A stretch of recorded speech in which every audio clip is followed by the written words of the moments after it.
디모데전서 5장 17절.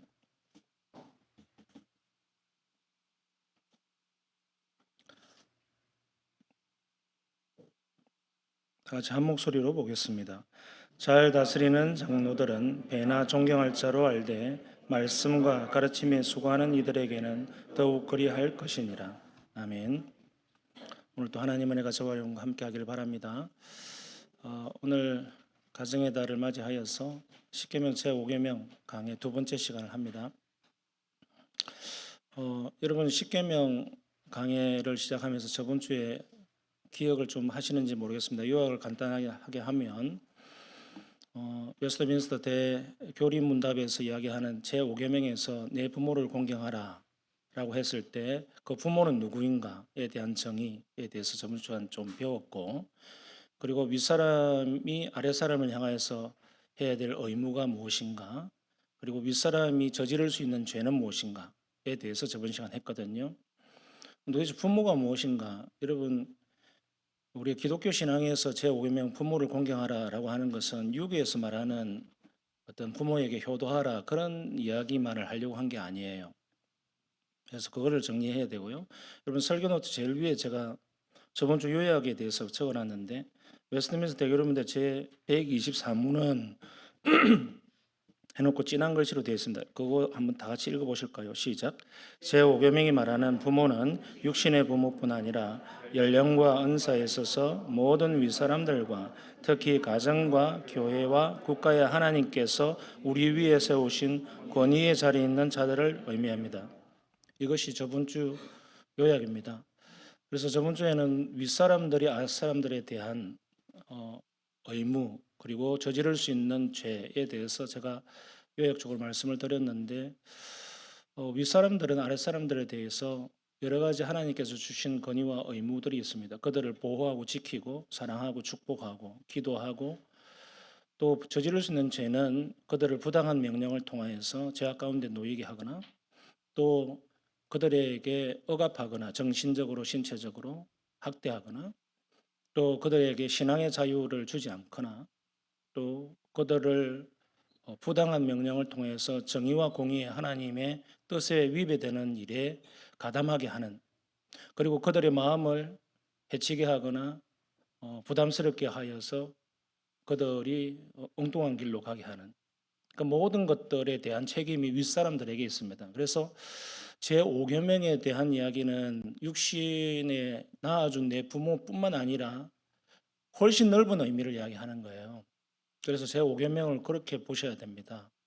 그래서 여러분들 위에 있는 모든 사회 각 조직 또는 자기가 속해져 있는 그룹에서의 권위, 하나님께서 세워주신 권위자가 여러분의 부모가 되겠습니다. 그래서 오늘 두 번째로는 이제 반대로 아랫사람이 윗사람을 향하여서 어떤 의무를 가지고 있는가, 그리고 아랫사람이 윗사람들을 향하여서 범할 수 있는 죄는 무엇인가에 대해서 한번 보겠습니다. 대교리 문답 127문 아랫사람들은 윗사람들을 어떻게 존경해야 합니까? 이 부분 다 같이 답을 한번 읽어보실까요? 시작. 아랫사람들은 윗사람들을 마음과 말과 행동에 있어서 마땅한 경의로 존경해야 합니다. 그들을 위한 기도와 감사로, 그들의 덕과 은혜를 본받음으로, 그들의 정당한 명령과 조언에 절거히 순종하고, 그들의 교정에 기꺼이 순복함으로, 그들의 다양한 계급과 지위의 성격에 따라 그들의 인격과 권위에 충성하며, 그것들을 변호하고 취재하며 그들의 연약함을 짊어지고 사랑으로 덮어줌으로 그들과 그들의 다스림을 존경해야 합니다. 한국말로 되어 있지만 참 이것을 한꺼번에 확 와닿도록 이해하기는 힘듭니다. 그래서 제가 요약을 한번 해놨어요. 요약을 보시면 제가 8가지로 해놨습니다. 8가지 다 다루기 힘드니까 3개만 봅시다. 먼저 1번을 보겠습니다. 첫 번째 요약은 마음과 말과 행동으로 존경해야 된다. 그러니까 아랫사람들은 윗사람을, 여러분의 가정의 윗사람은 부모가 되겠죠. 그리고 학교에서 학생들은 윗사람은 교사, 선생님이 될 것입니다. 그리고 직장에 가면 여러분의 보스, 사장님 또는 위에 상사들이 여러분의 윗사람이 됩니다. 이것은 제가 제일 마지막 넷째 주에 의기에 대해서 좀 이야기할 생각입니다. 교회에 오면 누가 윗사람이 됩니까? 예. 오늘 성경에 보니까 오늘 본문에 보셨지요? 잘 다스리는 장로들은 이라고 되어 있어요. 성경에는 목사라는 단어와 장로라고 하는 단어가 손에 꼽을 정도로 적게 나와요. 성경에 목사라는 단어 자체가 제 기억으로는 한두 번, 제가 기억하는 성경 구절은 하나밖에 없는데 목사라고 번역되어 있는 한글 단어가 그렇다는 말입니다. 장로도 몇 분밖에 없어요. 디모데전서에서 사도 바울이 디모데에게 에베소 교회를 맡겨놓고 네가 에베소 교회를 목회할 때 이렇게 하면 좋겠다라고 하는 조언이 이 편지입니다. 거기에 장로들은이라고 할 때 장로는 오늘날 목사를 포함한 교회의 지도자를 이야기합니다. 그러니까 장로, 여기서 장로라고 하는 것은 목사의 다른 이름이 되겠습니다. 그래서 저는 가르치는 장로, 치리하는 장로로서의 목사가 되겠습니다. 그래서 그렇게 성경을 보시면 됩니다. 그러면 여러분 교회에 왔을 때 그러면 저는 제가 한 번도 목회하면서 뭐 스승의 주의를 지켜라, 뭐 스승의 주의라는 용어를 써본 적도 없어요. 근데 전통적으로 우리 한국 교회는 언제부터인가 5월 셋째 주가 되면 스승의 주일이라고 하는 이름을 많이 써서 그렇게 지킵니다. 근데 우리 교회는 그렇게 하지 않아요. 그렇게 하는 성경적인 이유를 찾아 들어가 보면 이 성경 구절을 비롯한 대교류 문답에서 성경에서 네 윗사람이 누구냐? 교회에 가면 너의 신앙을 책임지고 하나님께서 세우신 권위는 누구냐라고 기억하게 하기 위해서 그날을 만들었다고 저는 좋게 생각합니다.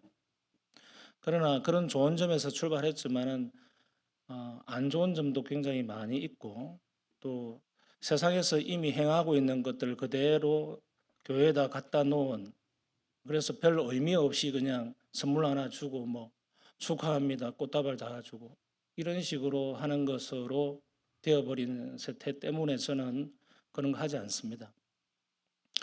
우리가 예의를 지키자 뭐 여기에서 이야기하는 부모님께 효도하자 선생님을 공경하자 뭐 1년에 한 번씩 찾아뵙고 전화드리고 가서 선물하고 하자 이 이야기를 하자는 게 아닙니다. 여러분 저를 향하여서 어떤 그런 식의 예의를 차린다거나 우리나라에서 목사님에게 잘해야 된다, 복 받는다, 뭐 명절 되면 한 번씩 뭐 사과 박스라도 하나 줘야 된다. 여러분 저 절대 원하지 않고 제 진심입니다. 하지 마세요 그런 거. 원치도 않고 저는 누구로부터 받는 거에 대해서 마음으로 별로 편치 않게 생각하는 사람입니다. 어릴 때부터 그랬어요 저는. 제가 주었으면 좋았지. 제 성격이 그래요. 그러나 우리가 존중을 담아서 서로 선물을 교환하고 또 이렇게 하는 것, 또 어떤 축하할 일들이 있을 때 축하하고 이런 것에 대해서 인간관계의 폭을 넓히고 사회가 가지고 있는 좋은 문화들을 우리가 배격할 필요가 없기 때문에 저는 그것을 수용합니다. 그러나 여러분들이 교회의 목사를 무조건적으로 존중하라 이 말을 하는 것이 아니라 성경이 왜 그와 같은 말씀을 하고 있는지 우리가 들여다보자라는 것입니다. 여러분 성경에서 성경을 유심히 잘 읽다 보면 한 가지 여러분들이 무엇을 발견할 수밖에 없느냐 하면 하나님의 통치 방식이라는 것을 발견하게 됩니다. 하나님의 통치 방식은 하나님께서 대리 통치자를 통하여서 하나님은 통치하십니다. 대리 통치자가 뭐냐 하면 하나님이 다 통치하는 세상이지만 하나님이 직접 모든 것을 관여하시고 모든 것을 다 행하실 수 있지만 하나님께서는 통치자를 세우시고 위임 명령을 주셔요. 그것이 창세기 아담에게 가장 먼저 나타나죠. 그래서 아담에게 이 땅을 번성하고 생육하고 다스리라 이렇게 할 때에 이것이 대리 통치자에 대한 위임입니다. 아담이 그래서 무엇을 합니까? 통치를 할 때 통치 방식에서 제일 먼저 한 것이 동물들에게 이름을 지어주는 일부터 하잖아요. 이렇게 볼 때에 그 당시 때는 사자나 호랑이나 이런 맹수들도 아담의 통치권 안에서 아주 온순했다고 우리가 봐야 될 것입니다. 그러니까 공격성을 띠지 않았고 포악성이 없었습니다. 그러니까 무질서하지 않았다는 거예요. 하나님께서 아담이라고 하는 대리 통치자를 하나님의 권위로 주어서 이 세상을 다스리도록 하셨을 때는 인간을 대적하거나 포악한 자연의 행포가 없었습니다. 심지어 자연재해도 없었고 기근과 땅이 가시를 돋게 하는 그런 것도 없었죠. 그러니까 죄의 결과로부터 그 모든 혼란과 무질서함이 찾아오고 포악함이 찾아왔던 거잖아요. 그때부터는 인간이 자기를 보호하기 위해서 무기도 만들어야 됐고 또 집을 튼튼하게 만들어야 됐고 명수로부터 자기를 보호했어야만 됩니다. 조금 더 저 가지를 펴서 여러분 한 번도 생각해 보지 않은 이야기를 한번 그냥 잠시 그냥 격가지로 한번 해볼까 합니다. 우리 학생들은 제가 이런 질문들을 많이 저에게 하는 것을 저는 몇 번 경험했는데, 목사님, 공룡은 성경에서 나오지 않는데 공룡은 분명히 화석도 발견되고 과학에서 이야기하는데 왜 멸종되었습니까? 제가 왜 갑자기 제 5계명 하다가 공룡 이야기를 하느냐 하면, 여러분 아주 소수 학자들의 의견이기도 하고 저도 한번 깊게 한번 생각해 본 적이 있는데, 공룡이 왜 멸종이 됐을까라고 하는 것은 제 5계명과 깊은 연관이 있습니다. 너무 생뚱맞고 한 번도 생각해 본 적이 없죠. 이것은 증명된 것도 아니고 그냥 제가 성경적인 일리가 있는 이야기를 한번 그냥 살짝 하고 넘어가려고 하는 겁니다. 하나님께서 위임 대리 통치자로서 아담이라고 하는 사람을 세우셨을 때, 사람이라고 하는 그 대리 통치자의 다스림 속에 자연이 들어오도록 하는데 식물과 동식물을 지배하고 다스리는 일들을 인간에 맡기셨습니다. 근데 유독 공룡이라고 하는 큰 집채만한 훨씬 큰 동물이나 그 포악성은 인간의 권위 안에 들어오지 못했던 동물 중에서 가장 비교가 안 될 정도로 가장 강력한 동물이었을 겁니다.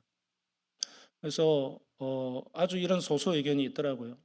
그러니까 그래서 하나님께서 그것이 빙하기든 그것이 무슨 혜성이 날아와서 큰 폭발이 일어났던 무엇이든 간에 하나님의 작전과 섭리 안에서 그 공룡의 세계는 하나님께서 멸종에 이르도록 만드셨을 것입니다. 그러니까 그 멸종이 일어났던 그 자연 현상이 무엇인지 환경이 무엇인지 우리는 과학에서 이런저런 이야기를 많이 하지만 그 본질이 뭐냐라고 할 때 하나님 안에 일어나는 통치, 주권, 작정은 우연이 없잖아요.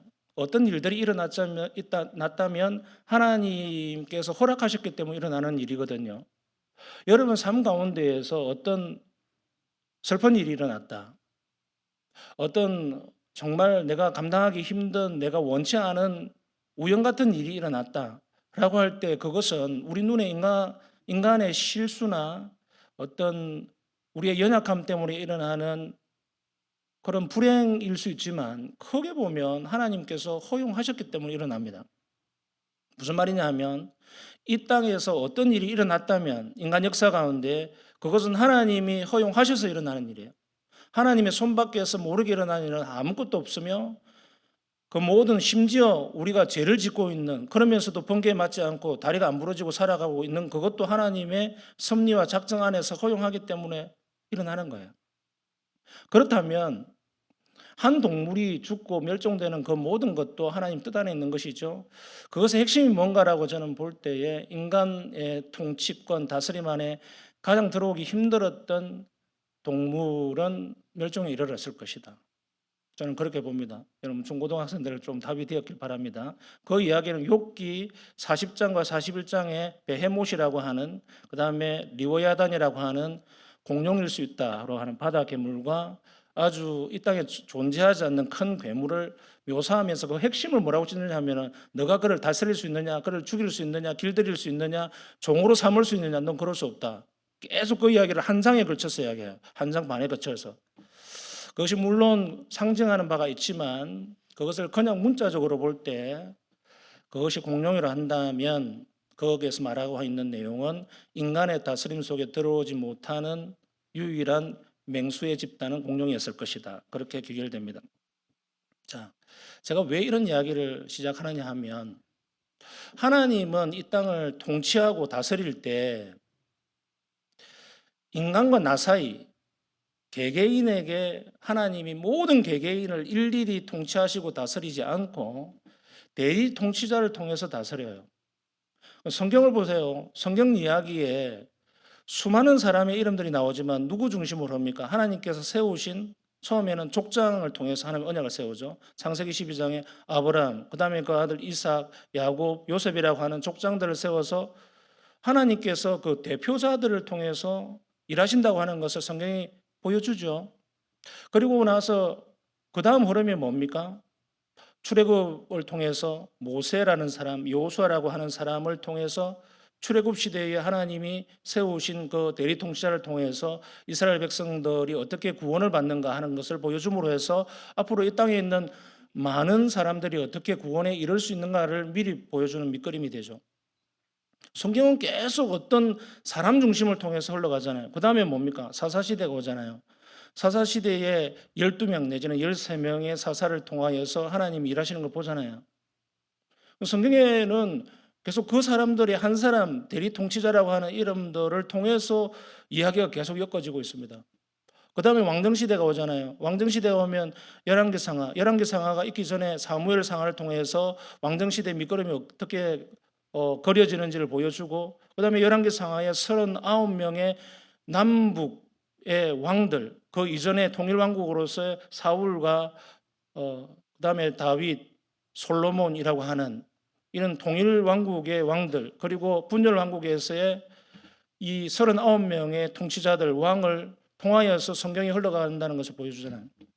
그러니까 구약 성경만 딱 보면 모든 흐름의 그 맥은 하나님께서 세우신 권위자를 통하여서 이야기가 흘러가잖아요. 그렇다면 하나님이 이 세상을 통치하는 방식은 무엇인가? 하나님이 세우신 어떠한 그 인간 시대에 세대별에게 그 세대에 주는 권위자를 통해서 하나님 일하신다. 이걸 보여주는 겁니다. 여기까지 이해하셨습니까? 이해하셔야 됩니다. 그러니까 성경이 그걸 통해서 보여주는 것은 오늘날에도 그와 같은 방식으로 하나님은 이 세상을 통치하시고 계시다는 것입니다. 통치라는 말을 쓰면 여러분 거부감이 느껴질 수도 있고 이해가 잘 안 되는 용어, 뭐 정치적 용어냐, 뭐 사회 철학적인 용어냐 이렇게 이해할 수 있는데 다른 말로 바꿔볼게요. 다스림 어떻습니까? 통치, 다스림, 또 다른 말로 이야기하면 신학적으로 교리적으로 섭리 이런 말 듣습니다. 또 작정, 또 더 좋은 말은 주권 이런 말 다 비슷한 말이에요. 하나님이 내 인생 가운데 어떻게 개입하시고 어떻게 내 인생을 이끌고 가시는가 라고 할 때에 인간의 삶 가운데에는 어떤 권위자를 세우셔서 그 권위자를 통해서 여러분에게 말하시고 말씀하시고 교훈하시고 또는 훈계하시고 여러분을 이끌으시기를 원하신다는 겁니다.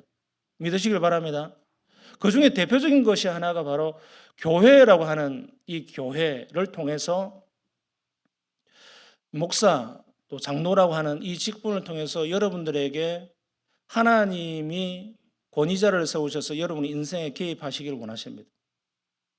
여러분, 이 관계에 대해서 여러분이 개념을 잡지 아니하시면 신앙의 자람은 없습니다. 제가 단연코 이야기합니다. 구약 성경에 보십시오. 쭉 보십시오. 왕 39명의 남북 분열 왕국의 39명의 왕이 잘못할 때에 하나님은 누구를 통하여서 그들에게 이야기하십니까? 선지자. 하나님은 왕들을 통해서 이야기하시고 하시지만 왕에게 직접 나타나실 때도 있지만 그것은 아주 드문 경우이고 대부분 선지자를 통해서 하나님이 하고 싶은 말씀들을 그 국가의 권위자, 최고의 권위자에게 이야기합니다. 계속 이야기하잖아요. 너 이거 잘못하고 있다. 이거 잘못하고 있다. 돌이켜라. 하나님 뜻은 이것은 아니야. 라고 할 때 하나님께서 계속적으로 말씀하실 때에 그 왕들이 그것을 불순종하거나 듣지 않을 때는 그 왕을 어떻게 합니까? 폐위시킵니다. 폐위시키는 방법이 크게 네 가지가 있어요. 즉사하게 하든지. 이것은 하나님의 언약, 하나님의 나라, 언약 이스라엘 나라만 국한한 게 아니에요. 이방 나라 왕들도 마찬가지입니다. 하나님의 통치권은 이방 나라도 다 속해져 있는 거니까요. 바로 죽이시는 경우가 있습니다. 대표적인 것이 자, 이방 나라를 예를 들면 사도행전 12장에 보면 헤롯이 야고보를 죽이고 그냥 제멋대로 이렇게 놀 때에 하나님이 충을 먹였다라고 할 때 충을 어떻게 먹이냐? 그 앞 구절 뭐냐면 주의 사자가 그를 친적 이렇게 돼 있어요. 주의 사자가 쳤다 그래서 그 앞에 구절 뭐라고 되냐면 하나님께 영광을 돌리지 아니하므로 주의 사자가 쳤고 충이 먹어서 헤롯이 죽었다. 적사하잖아요. 자, 이런 방법이 있을 수 있습니다. 하나님은 왕을 폐위시킬 때 그런 방법을 통해서 폐위시킵니다. 그 두 번째 방법은 질병을 주죠. 질병이 주어진 왕들은 여러 왕들이 있습니다. 히스기야라든지 우시야라든지 뭐 많습니다. 그 다음에 다른 타 나라를 통하여서 침략을 당하는 전쟁을 통해서 나라를 이를 위기를 당한다든지 실제로 나라를 잃고 또한 포로로 잡혀가는 그래서 시드기야는 눈알도 뽑히고 이방 땅에 잡혀가기도 하고 완전히 비참한 인생을 살기도 하지 않습니까? 그런 장면이라든지 그다음에 네 번째는 뭐냐면 친족이나 가족을 통해서 혁명, 쿠데타를 통해서 왕권이 무너지는 다윗이 잠시간 그렇게 되었죠. 그 모든 것들이 왜 이런 이 네 가지 방식을 통해서 하나님께서 왜 심판하시느냐라고 할 때 그것은 하나님이 세우신 권위자로서의 책임과 의무를 다하지 않았을 때 그것은 저번 시간에 다 했습니다. 그 세우신 윗사람의 의무가 뭔지 범죄할 수 있는 죄가 무엇인지 그러한 것들에 있을 때 하나님은 심판하십니다. 그런 방법을 통해서. 그래서 여러분 걱정하지 마세요. 저 목사가 믿을 만한 목사인가? 내 마음에 좀 안 드는 게 있는데 여러분 그럴 때 하나님이 때가 되면 다 심판하십니다. 그러니까 제가 잘못한 게 있으면 여러분 인내하고 참는 것도 미덕입니다. 때로는. 그러나 정말 교회를 어지럽히고 도덕적인 결함이 있거나 누가 보더라도 사회법을 크게 어기고 있거나 그다음에 이단 사상을 전하고 있거나 그럴 때는 적각 저에게 와서 충고하십시오. 마치 여러분들이 선지자인 것처럼. 그리고 말 안 들으면 예수님이 하신 말씀처럼 마태복음 18장에서 이야기하고 있죠. 그래도 말 안 들으면 옆에 있는 두세 사람 끌고 와가지고 저에게 말씀하십시오. 아니 목사님 성경에 이렇게 나와 있는데 왜 당신이 이렇게 행동하십니까? 내 잘못이 없어. 그러면은 제가 부인하거든 여러분 교회들에게 다 알리십시오. 이상동 장로님이 찾아가셔서 김태길 목사가 이런 범죄함이 있습니다. 소명이 되어지면 여러분 노예 절차를 통하여서 보고를 하고 그렇게 해서 김태길 목사 목회 못하도록 그렇게 하십시오. 그러나 그런 것이 아닌 그냥 내 마음에 안 드는 정도 있잖아요. 나를 섭섭하게 했다. 뭔가 애매하게 저분은 조금 게으르다. 뭐 나태하다. 안 그러면 나한테 좀 불친절하다. 뭐 이런 거. 여러분 그런 것들은 어디에 속하냐면은 8번에 해당합니다. 8번. 8번 볼까요? 요약 동그라미 8번 앞에 보이잖아요. 읽어볼까요? 시작. 윗사람의 연약함을 짊어지고 사랑으로 덮어줌으로 그들의 다스림을 존경하라. 이것이 하나님 뜻입니다. 이 땅에는 인간 역사상 왕으로부터 모든 교회의 책임자, 영적 지도자 이르기까지 그리고 집안의 가장 하나님 세우신 권위자들이 완전하고 100점 만점에 100점을 받은 사람은 아무도 없을 것입니다. 하나님의 계명에 무엇을 어겼든지 도덕적으로 어떤 결함이 있든지 성격적으로 어떤 모난 부분이 있든지 행동에 있어서 실수가 많든지 다 특징들이 있습니다. 그럼에도 불구하고 하나님의 통치권은 그런 부족함에도 불구하고 여전히 인간 역사가 흘러오도록 하셨습니다. 교회도 마찬가지입니다. 교회에 세우신 하나님의 그 권위자들, 이 2000년간 계속 기독교 역사에서 있었지만 실수도 많았고 범죄함도 많았고 인간적으로 몹쓸 그런 것도 많았지만 주님의 교회는 여전히 주님의 교회답게 든든히 서왔습니다. 교회들이 찢어지고 갈등하고 분쟁이 일어나고 이상한 일도 일어나고 원치 않는 불행의 요소들이 많았지만 하나님은 그럼에도 불구하고 주님의 세우신 권위자를 통해서 주님의 교회를 세우십니다. 믿으시길 바랍니다. 제가 김태길 목사를 무조건 순종해라. 지금 여러분에게 억압하는 게 아닙니다. 왜 제가 이런 이야기를 하느냐 하면 저는 목회를 하다 보면 제 마음속에 내가 목회를 이제 그만두거나 이 교회를 사임해야 되겠다라고 하는 그 마음이 생길 때가 있어요. 그 마음이 생길 때는 다른 게 아니라 한 가지예요. 딱 한 가지. 제가 스스로 예를 들어서 도덕적인 결함에서 범죄하거나 뭐 이단을 사상에 물들어 있거나 뭐 이거는 뭐 말할 것도 없고요. 그것을 차치하고 빼놓고 그런 것이 아니라 나 자의로 내 마음속에서 그런 마음이 생길 때는 딱 한 가지예요. 나의 목사의 직이 존중받지 못하고 있다. 그런 느낌을 계속적으로 지속적으로 받을 때는 저는 사임합니다. 뭐 사임일 수도 있고 은퇴할 수도 있고. 여러분 제가 뭐 지금 그런 일을 겪고 있다고 여러분에게 이야기하는 게 아니에요. 저는 너무 행복해요. 지금 오해하지 마세요. 지금 행복하게 목회하고 있습니다. 그러나 저는 항상 상상합니다. 저의 하나님께서 세워주신 목사로서의 권위가 무너지고 제가 존중받지 못하고 있으면 그 속에는 제 속에 많은 책임감이 있을 겁니다. 제가 못났거나 게으를 부렸거나 뭔가 하나님 뜻에 위배되거나 분명히 있을 겁니다. 그리고 또 그런 것도 있음에도 불구하고 또 다른 어떤 면에 보면 또 교회에서 여러 청중들의 회중들의 교우들의 관계에 있어서 문제가 있을 수도 있을 겁니다. 그럼 그럴 때는 저는 가차없이 그만둡니다. 이런 이야기는 별 좋은 이야기가 아니지만 여러분에게 한 번쯤은 합니다. 왜냐하면 목사는 주님께서 세워주신 권위 아니면 이 단에 설 수 있는 명분이 하나도 없어요. 제가 여러분께 솔직하게 이야기합니다. 하나님이 세워주신 기름 부어주신 목사직이라고 하는 이 천직에 대한 소명에 대한 부르심에 대한 확신이 없으면 제가 무슨 수로 무슨 낯짝으로 여러분 앞에 섭니까? 못 씁니다. 저도 삼시세끼 그냥 먹고 저도 그냥 여러분들처럼 자야 되고 똑같아요. 똑같은 사람이고 연약함이 있습니다.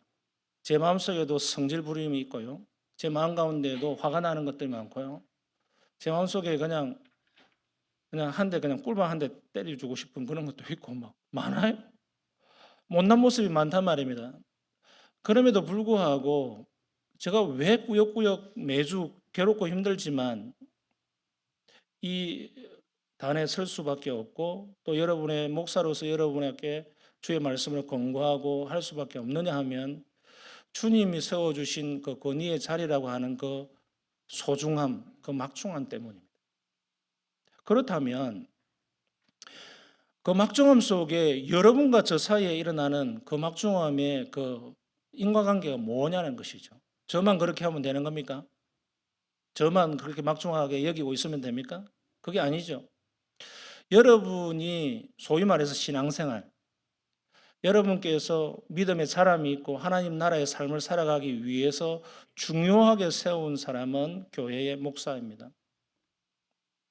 목사의 가르침에 신뢰하지 않거나 목사의 가르침에 있어서 하나님이 주시는 말씀으로 존중감을 가지고 진중하게 받아들이지 않으면 여러분은 자라지 않을 겁니다. 안 자랍니다. 그리고 그 사람은 결국엔 다른 공동체를 찾게 되어 있습니다. 여러분 그럴 때는 저는 뭐 그냥 두말하지 않고 보내드립니다. 그러니까 이것은 저에 대한 자존심이나 이런 것이 아니라 전혀 주의 세우신 권위자의 말들이 성경으로부터 출발하는데 그 성경이 아닌 것처럼 받아들일 때 저는 방법이 없어요. 하나님의 말씀이 성경이 이렇게 말씀하고 있습니다라고 이야기했는데도 그 이상 뭐를 이야기하면은 제가 어떤 인간적인 뭐 정의나 여러 가지 설명을 통해서도 어떤 사람을 감화시키거나 그 사람을 뒤집을 수 없습니다. 여러분의 마음이 개혁되어지고 바뀌고 자라가는 그 모든 중간에는 성령 하나님의 행하심이 있는데 그 성령 하나님은 누구를 통해서 말씀하시느냐? 여러분께서 세우신 권위자를 통해서 말씀하시는 경우가 대부분입니다. 꿈에 나타나지 않아요. 갑자기 기도하고 있는데 음성이 확 들리거나 이런 일은 거의 없습니다. 거의 없어요. 절대 없다 이러면 안 되지만 거의 없습니다. 누굴 통해서 일하시느냐? 자녀들은 여러분의 부모님의 입술을 통해서 하나님 말씀하시고요.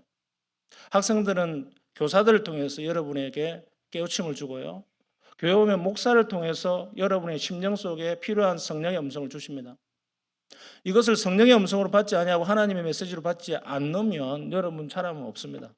진중하게 받으셔요. 그러나 이제 제가 실질적인 이야기를 한 가지 하겠습니다. 8번에서 얘기했던 것처럼 윗사람의 연약함을 짊어지고 사랑으로 덮어주고 그 다스림을 존경하고 하는 것은 공동체로서의 역할입니다. 교회가 해야 될, 감당해야 될 역할인데 그 예가 다윗의 삶에서 너무나도 명백하게 나옵니다. 그래서 다윗 이야기를 알 것입니다. 다윗은 계속적으로 그를 죽이려고 하는 한 사람이 있었습니다. 그는 사울이라고 하는 왕이었어요. 이스라엘 1대 왕인데 사울 왕은 자기가 왕이 된 게 아닙니다. 사무엘 선지자를 통해서 기름 부어서 하나님이 세우신 왕이에요. 그런데 하나님께서 세우신 그 왕인데도 불구하고 하나님 뜻을 거스르고 불순종합니다. 그리고 하나님의 명령에 거스르는 행동들을 지 맘대로 하기 시작합니다. 그때부터 하나님은 제2대 왕을 준비시켜요. 그게 다윗 왕이에요. 근데 다윗을 사무엘상 16장에 가면 이미 사무엘을 통해서 기름 부어서 왕으로 기름 붓게 합니다. 근데 왕으로 기름 부음을 받았지만 바로 왕이 되지 않아요. 그러니까 하나님이 세우신 영적으로 세우심을 받은 공식적인 왕이긴 하지만 정치적으로 아직 왕으로 등극하지 못합니다. 그 기간이 한 10년 가까이 됩니다. 무슨 말이냐면 하나님은 사울을 계속 그대로 내버려 두세요. 사울이 너무나도 잘못하고 있어도. 그리고 다윗은 그 사울의 잘못을 가까이서도 지켜보고 심지어 그 사람을 통해서 자기 목숨이 여러 번 위험에 노출됨에도 불구하고 다윗은 반격하지 않습니다. 반격할 기회가 여러 번 있죠. 2번 정도 있잖아요.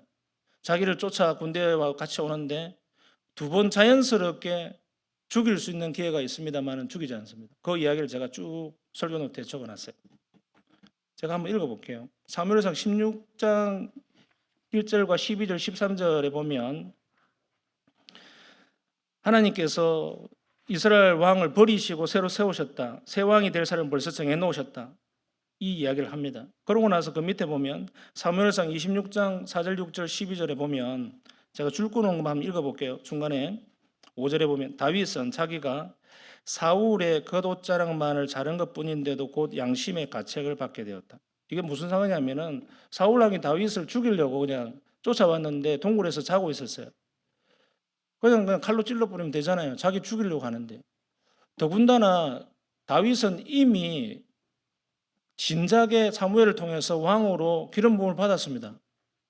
그러니까 죽여버리고 자기가 왕 그냥 돼도 괜찮아요. 하나님도 허락하신 일이잖아요. 어쩌면 왕으로 이미 세웠으니까. 그런데 그렇게 하지 않습니다. 겉자락만 잘랐는데도 마음이 막 아픈 거예요. 아, 내가 괜히 이렇게 했나. 그리고 그 다음 6절에 이렇게 이야기합니다. 부하들이 대장님 제가 바로 죽여버리겠습니다. 이렇게 하니까 하는 말이 내가 감히 손을 들어 주님께서 기름 부어 세우신 우리의 임금님을 치겠느냐 이렇게 이야기합니다. 지금 원수 같은 사람이에요. 사울은 다윗을 계속 죽이려고 하는데 죽일 기회가 있어도 그렇게 하지 않을 뿐더러 부하들에게 그렇게 하지 말라고 이야기합니다. 그리고 그 밑에 보면은 왕은 바로 주님께서 기름 부어 세우신 분이기 때문이다. 그러니까 다윗의 마음속에 있었던 철저한 그 하나의 철칙이 있었는데 그건 뭐냐면 사울 왕이 아무리 기분 나쁘고 못됐고 정말 하나님의 말씀도 안 듣고 나한테도 잘못하고 모든 것이 도덕적으로 잘못하고 영적으로 잘못하고 있어도 그 부분은 내가 그 사람을 심판하고 처리할 것이 아니라 하나님이 세우셨기 때문에 하나님이 하실 것이다 하는 그 믿음이 있었어요. 그럼 밑에 봅시다. 그래서 나의 손으로는 직접 임금님께 해를 끼치지 않겠습니다. 그리고 26장 8절 10절에서 보면 그 밑에 줄에서 이렇게 되어 있죠. 그 어느 누구든지 주님께서 기름 부어 세우신 자를 죽였다가는 벌을 면하지 못한다. 이것이 다윗이 계속 반복해서 하는 이야기예요. 그 다음 주님께서 확실히 살아계심을 두고 말하지만 주님께서 사울을 치든지 죽을 날이 되어서 죽든지 또는 전쟁에 나갔다가 죽든지 할 것이다. 무슨 말입니까? 내가 죽이지 않더라도 사울이 잘못하여서 하나님이 심판하시겠다 하면 어느 날 쳐서 죽든지 죽을 날이 되어서 죽든지 전쟁에 나가 죽든지 병들어 죽든지 어차피 죽게 될 것이다. 나의 영역이 아니다 라고 하는 겁니다. 계속 반복해서 이야기하죠. 그래서 마지막 결론이 뭡니까? 주님께서 기름 부어 세우신 일을 내가 쳐서 죽이는 일은 주님께서 금하시는 일이다. 이것이 권위에 대한 이야기예요. 권위. 자, 여기까지 하고 중간 위로 올라가 보세요. 로마서 13장 1절 2절 보이십니까? 시작. 각 사람은 위에 있는 권세들에게 복종하라. 권세는 하나님으로부터 나지 않음이 없나니 모든 권세는 다 하나님께서 정하신 바라. 그러므로 권세를 거스르는 자는 하나님의 명을 거스름이니 거스르는 자들은 심판을 자취하리라. 이 말씀이 그 말씀입니다. 사도 바울도 이와 같이 이야기를 하고 있죠. 그러니까 우리가 판단할 것이나 우리가 어떻게 막 반격을 하여서 어떻게 저 사람을 내가 심판해야지 끌어내려 버려야지 이렇게 할 필요 없어요. 하나님 다 알아서 하십니다. 왕도 대통령도 목사도 어떤 정치인도 그 누가 되었든지 육신의 부모라도 하나님의 뜻에 거스르고 윗사람으로서 해야 될 일들을 하지 않는다든지 죄를 범하고 있으면 하나님이 알아서 심판하실 것입니다. 여러분이 나서서 여러분의 손에 소위 말해서 피 묻히지 마십시오. 사탄의 도구가 되지 마시길 바랍니다. 하나님 원치 않는 길입니다. 그냥 기도만 하세요. 여러분 그 뒷장을 한번 보실까요? 전쟁이 일어나서 결국 길보아 전투에서 사울은 거의 이제 죽습니다. 근데 죽는데 목숨이 그냥 이렇게 달랑달랑하고 있는 거예요. 바로 적사하지 않고 그냥 숨이 붙어가지고 딸랑딸랑하고 있는 거예요. 그때 아말렉 청년이 지나가다가 나를 좀 고통스러우니까 죽여다오. 그러니까 이거 가면 내가 도와주겠소 해가지고 죽여버립니다. 그리고 왕관하고 팔찌를 빼앗아가지고 다윗 왕에게 갖다 줍니다. 제가 이렇게 당신의 원수 사울왕을 죽여서 그 증거로 이걸 가져왔소 라고 합니다. 그때 그 이야기가 사무엘하 1장 9절, 10절, 14절, 15절에 나와 있습니다. 그때 중간부터 한번 보십시오. 12절에 이렇게 되어 있어요. 11절에 중간에 그러자 다윗이 슬픔을 억누르지 못하여 자기의 옷을 잡아 찢었고 그와 같이 있던 사람들도 모두 그렇게 하였다. 그리고 그들은 사울과 그의 아들 요나단과 주님의 백성 이스라엘 가문이 칼에 맞아 쓰러진 것을 슬퍼하면서 해가 질 때까지 울며 금식하였다. 이거 이해됩니까? 다윗에게는 원수 같은 사람이잖아요. 자기를 죽이려고 그렇게 가까이 있는데 수금을 치고 있는데 자기의 악령이 들어서 미친 병이 들었을 때 소위 말해서 음악 치료를 해주고 있는 다윗에게 창까지 날려가지고 죽이려고 했고 도망치는 다윗을 군대를 동원해서 죽이려고 했고 속 시원하잖아요 사실 뭐 그냥 자기 손에 피 안 묻히고 알아서 그냥 전쟁에서 죽게 되었는데 속 시원한데 지금 다윗은 너무 괴롭고 힘들어서 슬퍼하고 하루 종일 슬퍼하고 금식했다고 이야기합니다. 성경이 그렇게 이야기합니다. 여러분 이 부분이 저는 다윗이 하나님으로부터 높이 평가받는 중요한 지점이라고 생각합니다. 하나님이 세우신 권위자에 대해서 절대적으로 자기가 나서서 그렇게 하지 않을 뿐더러 마음속에 하나님이 세우신 그 권위에 대한 기본적인 존중감을 가지고 있었다는 겁니다. 이것이 그의 믿음이었어요. 그래서 결국 그 아말렉 청년을 쳐서 죽여라 이렇게 처단해 버립니다. 잘한 사람이잖아요. 어쩌면 원수를 죽인 사람인데 성경이 왜 이와 같은 이야기를 기록하고 있을까요? 이해가 안 되잖아요. 왜 기록하고 있겠냐는 거죠. 그리고 왜 다윗은 반복되는 말을 계속해서 반복하고 있을까요? 왜 주님께서 기름 부어 세우신 사람들을 절대 건드리지 마라. 나는 절대 그렇게 하지 않을 것이다. 왜 이와 같이 이 스토리에 여러 장을 걸쳐서 이 이야기를 성경을 통해서 우리에게 알려줄까요? 그것은 우리가 살아가는 모든 현장 가운데 우리에게 세우신 하나님의 권위자들이 있다는 것이고 그 권위자를 통해서 나에게 하실 일들이 있다는 것이고 그 하실 일들은 뭐냐면 하나님의 통치권 안에 들어와라 이 이야기예요. 그겁니다. 하나님의 통치권을 인정하라는 거예요. 그 사람이 마음에 들지 않든 마음에 들든 너에게 뭐 친절하게 하든 너에게 뭐 정인감 있게 하든 너에게 잘해주든 못해주든 상관없이 하나님이 통치하시는 방식 안에 하나님 나라를 보고 그렇게 살아가라. 하나님이 그렇게 일하셔. 라고 하는 것들을 보여주는 것이죠. 이것을 깨달으셔야 돼요. 이거를. 여러분, 저는 교회에서 여러분들에게 별로 친절한 사람 못 돼요. 여러분, 제가 뭐 여러분들의 생일을 다 기억해가지고 뭐 기억해주고 그렇게 하지도 못합니다. 그런데 반대로 제 생일을 기억해주는 분들은 여러분 되더라고요. 근데 제가 한 번씩 갈등이 돼요. 아, 내 생일에 이런 커피 무슨 쿠폰을 보내주고 무슨 사과 한 박스를 보내주고 이렇게 했는데 나도 저분의 생일을 기억해서 또 챙겨줘야 되나? 마음은 하지만 하지 않습니다. 그러면 그 사람 챙겨주면 저 사람은 안 챙겨주면 어떻게 되는 겁니까? 못해요. 여러분들에게 제가 받은 만큼 그대로 돌려주지 못합니다. 그런 측면에서 여러분에게 상식적이지 않은 사람일 수도 있어요. 그리고 여러분들에게 정감이 없는 사람일 수도 있습니다. 그리고 여러분들에게 어떻게 볼 때에는 어떤 전통의 방식을 따르지 않는 약간 이상한 사람일 수도 있어요. 그러나 여러분 제 마음속으로는 여러분을 축복하고 주님의 주신 양으로 생각하고 기도하고 눈물로 똑같이 여러분을 위해서 간구하고 있다는 것을 잊지 마시길 바랍니다. 이건 제 진심입니다.